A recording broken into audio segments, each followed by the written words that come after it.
Imagine waking up one morning to find out your economic policy has accidentally created the world's most expensive episode of Come Dine With Me, except all your dinner guests have buggered off to Monaco and left you with a washing up. That's essentially what's happening to Rachel Reeves right now. And honestly, if I were her, I'd be hiding behind a spreadsheet and pretending this was all just a really elaborate April Fool's joke that got completely out of hand. But here's the absolutely mental bit. While our Chancellor is probably stress-eating digestives and wondering where it all went wrong, Britain's millionaires are literally causing a housing crisis in Monaco. We're talking rent increases of up to 37%, which is so bonkers that even Monaco estate agents are probably doing double takes at their own invoices. It's like watching the world's most expensive game of musical chairs, except the music stopped and all the chairs have relocated to the French Riviera. So what's got everyone's knickers in such a twist? Well, picture this. Rachel Reeves, armed with the best of intentions and probably a really impressive PowerPoint presentation, decided it was time to give Britain's tax-dodging elite a proper shakedown. She took one look at the non-dom tax system, which, let's be honest, was about as watertight as a chocolate teapot, and thought, right, that's quite enough of that nonsense.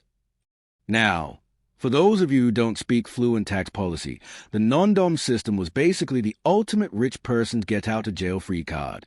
You could live in Britain, enjoy all the perks like complaining about the weather and queuing for everything, but conveniently forget to mention that massive pile of foreign cash sitting in your offshore accounts. It was like having a gym membership, but only using the car park. Technically you're a member, but you're definitely not paying for all the facilities you're avoiding. But Rachel, being the thorough sort who probably has her socks organized by thread count, decided this particular loophole needed closing faster than a pub at last orders. She abolished the whole system in April, and suddenly Britain's millionaires found themselves facing the terrifying prospect of actually paying tax on their foreign income. The horror! It's like telling someone they can't have dessert before dinner, technically reasonable, but guaranteed to cause a proper tantrum. And here's where things get absolutely bonkers. Experts are saying some super wealthy individuals could now face an effective tax rate of 67% on their foreign income. 6 to 7%. That's not a tax rate. That's practically a compulsory charity donation. These millionaires are probably looking at their accountants like, surely there's been some sort of mathematical error. This can't possibly be legal. The result? More than 10,000 millionaires packed their Louis Vuitton and legged it out of Britain last year. 10,000. That's like an entire small town of wealthy people just collectively deciding, cheers then, we're off to somewhere that appreciates our particular brand of financial creativity. It's the ultimate flounce, except instead of storming out of a dinner party, they're storming out of an entire country. But wait, there's more. Because apparently, it's not just a tax situation that got Britain's elite reaching for their passports. Crime in London has become such an issue that millionaires are citing safety concerns as a major reason for relocating. They are basically saying not only do we object to paying more tax, but we're also tired of getting mugged for the privilege of living here. It's like the universe conspired to make being wealthy in Britain as appealing as a soggy sandwich at a posh picnic. Think about it. You're a millionaire living in some swanky London postcode, and suddenly the government wants you to contribute more to society while someone's actively trying to nick your Rolex every time you pop out for a latte. It's like being asked to pay extra for a hotel room that comes with complimentary burglary attempts. No wonder they are all heading to Monaco, where the biggest crime is probably someone parking their yacht in the wrong marina. Enter Paolo Petrini, Monaco's estate agent extraordinaire, who's probably having the time of his life right now. This man's watching British clients flood in from London, Manchester, Birmingham, and Edinburgh like they're refugees from some sort of tax-related natural disaster.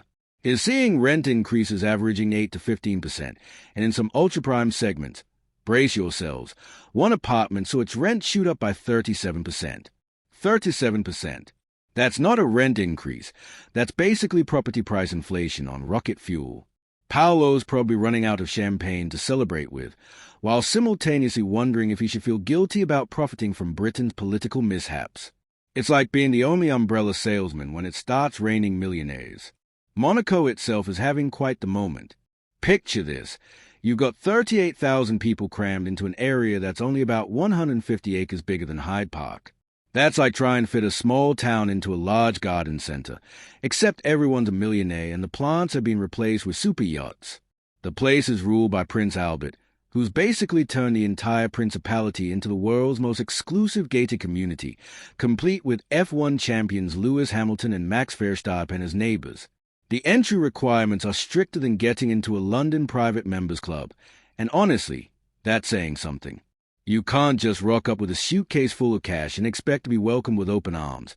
Though to be fair, having a suitcase full of cash probably doesn't hurt your application. Florian Vallee, another Monaco property wizard, is seeing rents jump 10 to 20% over the last 2 years as British millionaires arrive with tales of being robbed back home. These folks are literally saying we were already thinking about moving, but having our Range Rover nicked really sealed the deal. It's like the final straw that broke the camel's back, except the camel was already carrying a massive load of tax resentment and general British grumpiness. The really mental bit is how these wealthy refugees are behaving once they arrive. They are demanding fully furnished, turnkey apartments because they can't be bothered waiting 2 or 3 months for interior decorating.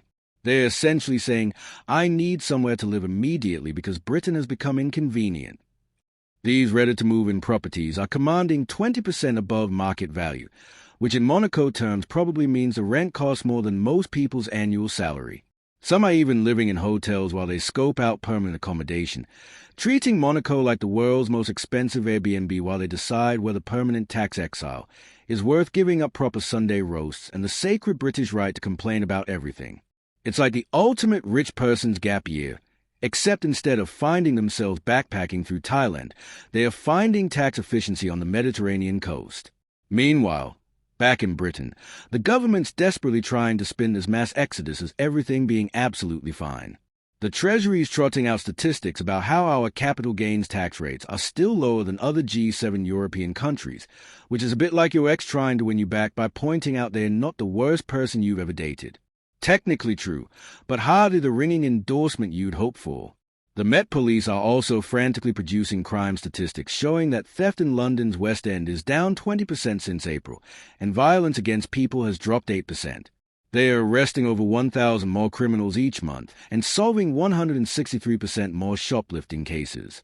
All very impressive stuff, but slightly missing the point when your millionaires are already halfway to Monte Carlo with their vintage wine collections.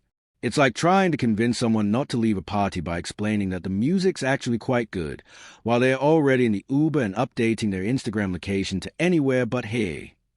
The government's caught in this absolutely mental position where they need tax revenue from wealthy individuals, but they also need to be seen as being tough on tax avoidance. They are trying to have their cake and eat it, except the cake keeps relocating to Monaco and taking all its friends with it. This is where things get properly juicy for Rachel Reeves. She probably thought she was being terribly clever by closing tax loopholes and making Britain's tax system fairer, which, let's be honest, sounds lovely in theory. But in practice, she might have accidentally created a tax immigration superhighway that's got millionaires fleeing faster than tourists from a British beach when it starts raining. And allegedly, and this is where the political drama gets properly spicy, Keir Starmer is starting to point fingers at poor Rachel. Because apparently, when your policies cause a mass exodus of the exact people whose tax contributions you desperately need, it becomes a bit of a political problem. It's like planning a fundraising dinner where half the big donors decide the menu's terrible and go to McDonald's instead. The irony is absolutely delicious. Britain spends years moaning about wealthy tax dodgers not paying their fair share, and then when we actually try to make them cough up, they just bug off entirely. It's like finally standing up to your freeloading friend who never buys around, only to discover they were actually covering everyone's Uber home, and now you're all stranded at the pub with no way to get back. Rachel's probably sitting in her office right now, surrounded by economic forecasts that look increasingly optimistic about tax revenue from people who are no longer actually in the country. She's gone from being the Chancellor who was going to make the wealthy pay their fair share, to potentially being the Chancellor who accidentally convinced them to become someone else's problem entirely. The really tragic bit is how this whole situation perfectly encapsulates modern British politics. We've got a government trying to balance the books by squeezing the wealthy people who'd rather relocate than contribute a bit extra. Crime-ridden cities are driving people away. And meanwhile, ordinary folks are stuck watching this whole circus while still dealing with a cost-of-living crisis that none of this political theater is actually addressing. It's like being stuck in the middle of a very expensive divorce where both parties are arguing about who gets to keep the good china, while the house is literally falling down around everyone's ears. The millionaires get Monaco, the government gets to look tough on tax avoidance, and the rest of us get to wonder why nobody thought this through properly in the first place. So there we have it. Rachel Reeves' grand tax gamble has turned into the world's most expensive game of unintended consequences, with Britain's millionaires voted with their feet in their offshore accounts. While Starmer's allegedly playing the blame game and Rachel's probably wondering where her brilliant policy went wrong, Monaco's estate agents are popping champagne and counting their commission checks. Thanks for watching UK Pancakes, where British politics meets the law of unintended consequences, and somehow we always end up footing the bill.